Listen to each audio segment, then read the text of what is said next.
Hello everyone, स्वागत है आप लोगों का इस वीडियो में।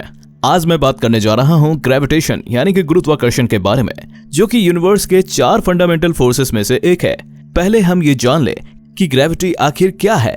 ग्रेविटी असल में एक ऐसा फोर्स है जो किसी भी चीज को जिसके पास मास हो उसे अपनी तरफ पुल करती है। बेसिकली अगर हम एक प्रॉपर डिफिनेशन चाहें तो वो ये होगा, ग्रेविटी और ग्रेविटेशनल फोर्स और pull is a natural phenomenon जो कि ना सिर्फ हमें अर्थ पर स्टेबल रखता है बल्कि प्लैनेट को भी स्पेसिफिक ऑर्बिट में रोटेट करवाता है। ग्रेविटी की वेलोसिटी होती है 9.8 मीटर पर सेकेंड, यानी कि अगर हम हवा में कोई बॉल उछालें तो इसके नीचे गिरने की वेलोसिटी 9.8 मीटर पर सेकेंड होगी। आप सोचते होंगे कि ग्रेविटी कितना पावरफुल फोर्स होगा जो कि इतने सारे मास को होल्ड करता है, जिसकी वजह से पूरा सोलर सिस्टम सिस्टमैटिक वे में वर्क करता है। मैं आपको एक फैक्ट बता दूं कि ग्रेविटेशनल फोर्स सबसे वीकेस्ट फोर्स होता है। जी हाँ, ये जानकर आपको हैरानी होगी कि ये सबसे कमजोर फोर्स है, पर फिर भी सिर्फ इसी फोर्स की वजह से हम जमीन पर चल पाते हैं और प्लैनेट्स एक ऑर्बिट में है। जरा सोचिए, अगर ये इतना वीक फोर्स होकर भी पूरा सोलर सिस्टम हैंडल करता है तो इससे ज्यादा पावरफुल फोर्सेस कैसी होगी। वैसे तो हम जानते हैं कि ग्रेविटी उसी ऑब्जेक्ट को पुल करती है जिसका मास हो, पर मैं आपको बता दूं कि ग्रेविटी मासलेस पार्टिकल्स को भी पुल करती है जिन्हें हम ग्रेविटॉन्स कहते हैं। ग्रेविटी के बारे में आखिर किसने सोचा होगा, किसने इस फोर्स को डिस्कवर किया होगा, आइए जानते हैं। 17th सेंचुरी में आइजैक न्यूटन एक लेजेंड साइंटिस्ट थे। आप कह सकते हैं वो फिजिक्स के फेस थे। उन्होंने ही लॉज ऑफ मोशन दिया था। और बात करें ग्रेविटी की तो वो टिपिकल स्टोरी जो हमने जूनियर क्लासेस में पढ़ी थी। सभी जानते हैं कि आइजैक न्यूटन एक दिन एक पेड़ के नीचे बैठकर बुक पढ़ रहे थे और तभी उनके सर पर एक सेब गिरा और तभी उन्होंने सोचा कि ये सेब आखिर नीचे ही क्यों गिरा, ऊपर हवा में क्यों नहीं गया। आखिर ये क्या फोर्स है जो इसे अपनी तरफ पुल कर रहा है। उन्होंने काफी मेहनत किया, काफी स्टडी की, रिसर्च किया और ये भी पता लगाया कि ये वही फोर्स है जो मून को अर्थ टू ऑर्बिट में रिवॉल्व करवाता है, प्लैनेट्स को सन के ऑर्बिट में रिवॉल्व करवाता है। काफी एक्सपेरिमेंट्स कैलकुलेशन के बाद उन्होंने एक फॉर्मूला भी दिया जो कि ग्रेविटेशनल फोर्स कितना है, स्पीड क्या है, विथ आउटमोस्ट एक्यूरेसी बता सकता था, विच वाज अमेजिंग। उस वक्त के लिए लोगों ने इसे ग्रेविटी के लिए थ्योरी मान लिया था, पर वो ये नहीं जान सकते कि आखिर ग्रेविटेशनल फोर्स वर्क कैसे करता है, मैकेनिज्म क्या है और ये क्रिएट कैसे होता है। इसे बताने वाले साइंटिस्ट उसके लगभग 3 सेंचुरीज बाद आए। एल्बर्ट आइंस्टाइन, जो कि उस वक्त के और अब भी ग्रेटेस्ट फिजिसिस्ट थे। वे तो पेशे से तो स्विस बैंक में एक क्लर्क थे, पर क्योंकि उनका इंटरेस्ट साइंस में था और उनका IQ 160 था, जो कि उन्हें 99% पॉपुलेशन में काउंट करवाता है, उन्हें हमेशा रिसर्च की तरफ आकर्षित करता रहा। क्लर्क की जॉब के बावजूद वो साइड से अपना रिसर्च भी कर रहे थे इन फिजिक्स।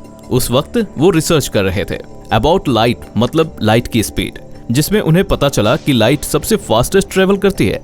लाइट की स्पीड को कोई भी क्रॉस नहीं कर सकता। फॉर एग्जाम्पल, जब बिजली कड़कती है तो हमें पहले लाइट दिखती है, फिर साउंड सुनाई देता है। इस रिसर्च के दौरान उन्होंने न्यूटन के ग्रेविटी कंसेप्ट को डायरेक्ट फेस किया, क्योंकि न्यूटन के कंसेप्ट को देखें तो ग्रेविटी इंस्टेंटली अफेक्ट करती है किसी भी ऑब्जेक्ट को, मतलब उनके हिसाब से ग्रेविटी लाइट से तेज ट्रेवल करती है।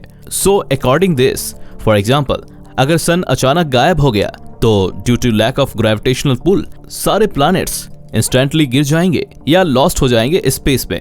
मतलब न्यूटन की स्टडी के अकॉर्डिंग उनकी हाइपोथेसिस या यही कहना था कि ग्रेविटी का असर इंस्टेंटेनियस है, पर आइंस्टाइन इसे एग्री नहीं करते थे क्योंकि उनकी थ्योरी डिफरेंट थी। तो इस थ्योरी पर रिसर्च करने के लिए वो फुल्ली डिवोटेड हो गए और उन्होंने अपना बैंक वाला काम छोड़ दिया, पूरा टाइम रिसर्च को दिया ताकि वो ग्रेविटी को समझ पाए। और लगभग 10 साल बाद उन्होंने अपनी स्टडी के अकॉर्डिंग हाइपोथेसिस रखी, जिसे हम कहते हैं थ्योरी ऑफ जनरल रिलेटिविटी। ये साइंस की हिस्ट्री में उनका सबसे बड़ा योगदान था। इस थ्योरी में उन्होंने प्रूव किया कि लाइट की स्पीड और ग्रेविटी का इफेक्ट लगभग सेम ही है।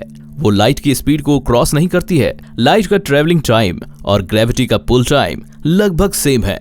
पिछले एग्जाम्पल की हेल्प से हम ये समझ सकते हैं कि लाइट की स्पीड होती है 7 मिनट 45 सेकेंड, यानी कि सन के लाइट को अर्थ तक पहुंचने में लगते हैं 7 मिनट 45 सेकेंड। तो अगर सन गायब हो जाता है तो प्लैनेट इंस्टेंटली नहीं गिरेंगे, उन्हें 7 मिनट 45 सेकेंड का वक्त लगेगा, क्योंकि ग्रेविटेशनल पुल भी उतने ही वक्त में रीच करेगा या खत्म होगा। ग्रेविटी का इफेक्ट जो अर्थ को रिवॉल्व करवाता है अराउंड सन, उसे भी 7 मिनट 45 सेकेंड का टाइम लगता है। तो उन्होंने बेसिकली ये प्रूव कर दिया कि लाइट और ग्रेविटी की स्पीड ऑलमोस्ट सेम है। ग्रेविटी लाइट की स्पीड को क्रॉस नहीं करती। आइंस्टीन ने दो वर्ड को यूनिफाई किया, स्पेस एंड टाइम, जिसे हम कहते हैं स्पेस टाइम। उन्होंने ये बताया कि स्पेस के 3 डायमेंशंस और टाइम का 1 डायमेंशन मिलकर बन जाते हैं 4 dimension of space time, and space and time can be used interchangeably for this term. ये उस वक्त के सबसे बड़े खोजों में से एक था, क्योंकि उस समय लोगों को ये नहीं पता था कि स्पेस और टाइम एक ही फैब्रिक का हिस्सा है। फैब्रिक उन्होंने एज ए एग्जाम्पल यूज किया था। आइंस्टीन ये बताते थे कि ग्रेविटी कोई फोर्स नहीं है, बल्कि एक टाइप का ग्रेविटेशनल कर्वेचर है जो क्रिएट होता है स्पेस टाइम में किसी ऑब्जेक्ट के मास से। अब ये कर्वेचर कितना स्ट्रॉन्ग या कितना बड़ा होगा, ये डिपेंड करता है उसके मास पर। पहले ये हम जान ले कि स्पेस टाइम आखिर होता क्या है और इसका रोल क्या है। तो स्पेस टाइम एक तरह का फैब्रिक है जो कि टाइम के 1 डायमेंशन और स्पेस के 3 डायमेंशन से बनता है। जैसा कि मैंने पहले बताया, space time is actually whole space, क्योंकि उसमें टाइम का 1 डायमेंशन ऐड हो गया है। तो according to Einstein, space time एक 4 डायमेंशनल फैब्रिक है। तो जिस तरह आप किसी फैब्रिक के ऊपर कोई मास रखते हो तो वो एक कर्वेचर बना लेती है, और एक कर्व उसी तरह स्पेस टाइम में मास होती है, जिन्हें हम सेलेस्टियल बॉडीज भी कहते हैं। प्लैनेट्स और स्टार और सन सबसे बिगेस्ट स्टार हैं। अब क्योंकि उसका मास सबसे ज्यादा है तो उसका कर्वेचर भी बाकियों के मुकाबला ज्यादा होगा, और उसी वजह से प्लैनेट्स उसकी तरफ पुल होते हैं, उसके अराउंड रिवॉल्व करते हैं। इस तरह क्रिएट होता है ग्रेविटेशनल पुल, जिसे हम ग्रेविटी कहते हैं। तो सोलर सिस्टम में अगर कोई भी ऑब्जेक्ट है जिसके पास मास है और एनर्जी है, वो स्पेस टाइम में कर्व क्रिएट करेगा, जिसे हम ज्योमेट्रिकल कर्वेचर कहते हैं। और उसके आसपास जो भी लाइट ऑब्जेक्ट है जिनका मास उससे कम होगा, जो फॉरवर्ड एक्सेलरेशन में मूव करते होंगे, उनकी पुल की वजह से उसके ऑर्बिट में रिवॉल्व करेंगे। तो अब तक यही एक थ्योरी है जो कि मैकेनिज्म ऑफ ग्रेविटी को डिफाइन करती है और कंसिस्टेंट है अब तक। पहले ये बस हाइपोथेसिस था, पर लोगों ने काफी एक्सपेरिमेंट किए, कैलकुलेशन किए, इस पर भी सवाल उठे, पर तब भी ये हाइपोथेसिस कंसिस्टेंट रही और इस हाइपोथेसिस को थ्योरी ऑफ जनरल रिलेटिविटी मान लिया गया। इस एनालॉजी से हम ये भी जान सकते हैं कि ब्लैक होल कैसे क्रिएट होते हैं। ब्लैक होल एक सबसे बड़ी मिस्टीरियस टॉपिक है। आप सोच रहे होंगे ब्लैक होल का ग्रेविटी से क्या लेना देना है, पर आपको बता दूं कि ब्लैक होल में जितना भी फोर्स होता है वो एक ग्रेविटेशनल पुल ही है, और वो भी कुछ इस तरह से क्रिएट होता है। आइए जानते हैं कैसे। तो अगर एक टाइनी से स्पेस में बहुत ज्यादा मास को स्क्वीज कर दिया जाए, यानी इमेजिन करिए अगर किसी बहुत बड़े या बहुत सारे सेलेस्टियल मास को बहुत छोटे से स्पेस में स्क्वीज कर दिया जाए, यानी कि दबा दिया जाए, तो उनके मास के कारण according to theory of general relativity वहां भी स्पेस टाइम में ज्योमेट्रिकल कर्वेचर फॉर्म होगा। अब क्योंकि वो वहां इतना सारा मास होगा, तो वहां ग्रेविटी का कर्वेचर भी कितना ज्यादा होगा। अब इतने सारे मास की वजह से वो एक कर्वेचर नहीं बल्कि एक होल बन गया स्पेस टाइम में, जिसमें massive amount of gravitational pull होगा। ब्लैक होल यूजुअली फॉर्म होते हैं जब कोई बहुत बड़ा स्टार डिस्ट्रॉय होता है, या फिर कोई बहुत बड़ी सेलेस्टियल बॉडी यानी कि बहुत बड़ा सेलेस्टियल मास स्पेस टाइम में डिस्ट्रॉय होगा, जिसे हम सुपरनोवा कहते हैं या हाइपरनोवा। इसमें immense amount of energy release होती है। ये बेसिकली एक एक्सोथर्मिक रिएक्शन है, क्योंकि इसमें एनर्जी एब्जॉर्ब नहीं रिलीज होती है, और इतना ज्यादा मास जब डिस्ट्रॉय होता है एक ही जगह पे, तो ब्लैक होल क्रिएट होता है।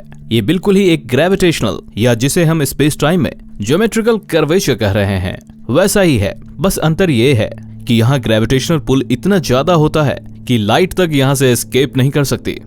ह्यूमंस इसे नहीं देख सकते। ग्रेविटी एक ऐसा फोर्स है जो पूरे यूनिवर्स को होल्ड करके रखता है। It basically act as a glue. पर क्या आपको पता है कि अर्थ के सेंटर पर आप वेटलेस फील करोगे? It's again due to gravity. हम ग्रेविटी का इफेक्ट और कहां देख सकते हैं, आइए जानते हैं। हम मून की ग्रेविटी का असर ओशंस की वेव में देख सकते हैं, जो कि ओशियन वेव को पुल करती है, जिसकी वजह से ओशन वेव बल्ज करती है। ग्रेविटी यूनिडायरेक्शनल होती है, यानी कि ग्रेविटी सिर्फ एक डायरेक्शन में पुल करती है टुवर्ड इटसेल्फ, ना कि मैग्नेट की तरह, जो कि अट्रैक्ट और रिपेल दोनों कर सकता है।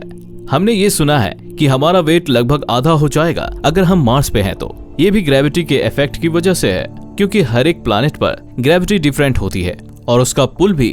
अर्थ की ग्रेविटी को हम जी से डिनोट करते हैं, और ऑब्जेक्ट जितना पास होगा ग्रेविटी उतनी स्ट्रांग होगी, और जो जितना दूर होगा ग्रेविटी उतनी वीक होगी। फॉर एग्जाम्पल, सन के सबसे करीब मरकरी है, तो उस पर सन का ग्रेविटेशनल पुल भी सबसे ज्यादा होगा। इसलिए मरकरी का रिवॉल्यूशन टाइम सबसे कम होता है। कंपैरेटिवली अर्थ का पुल टुवर्ड सन मरकरी से कम होता है और रिवॉल्यूशन टाइम मरकरी से ज्यादा। और सबसे ज्यादा रिवॉल्यूशन टाइम होता है जुपिटर का, क्योंकि उस पे सबसे कम ग्रेविटेशनल पुल लगती है ड्यू टू इट्स डिस्टेंस। ये सब कुछ स्पेस टाइम में क्रिएट होता है और ये सारी चीजें जो मैंने आपको बताई regarding space time, black hole, ये सब ग्रेविटी से रिलेटेड हैं। ये कह सकते हैं ग्रेविटी पे ही बेस्ड है। ये ग्रेविटी को क्रिएट करती है और उसी की वजह से क्रिएट भी होती है। दोस्तों आज के लिए इतना ही। अब आप बताइए आपको ग्रेविटी के बारे में ये सब जानकर कैसा लगा। अगर वीडियो अच्छी लगी हो तो लाइक कर दो, कैसी लगी कमेंट सेक्शन में बता दो। इस इंफॉर्मेशन को अपने दोस्तों फैमिली के साथ शेयर करो। ऐसे ही मजेदार साइंटिफिक टॉपिक्स के इजी एक्सप्लेनेशन के लिए सब्सक्राइब करो और आगे भी ऐसे ही मेस्मराइजिंग टॉपिक्स के बारे में जानने के लिए बने रहिए हमारे साथ और बेल आइकन को प्रेस करना मत भूलिएगा। मिलते हैं अगले वीडियो में।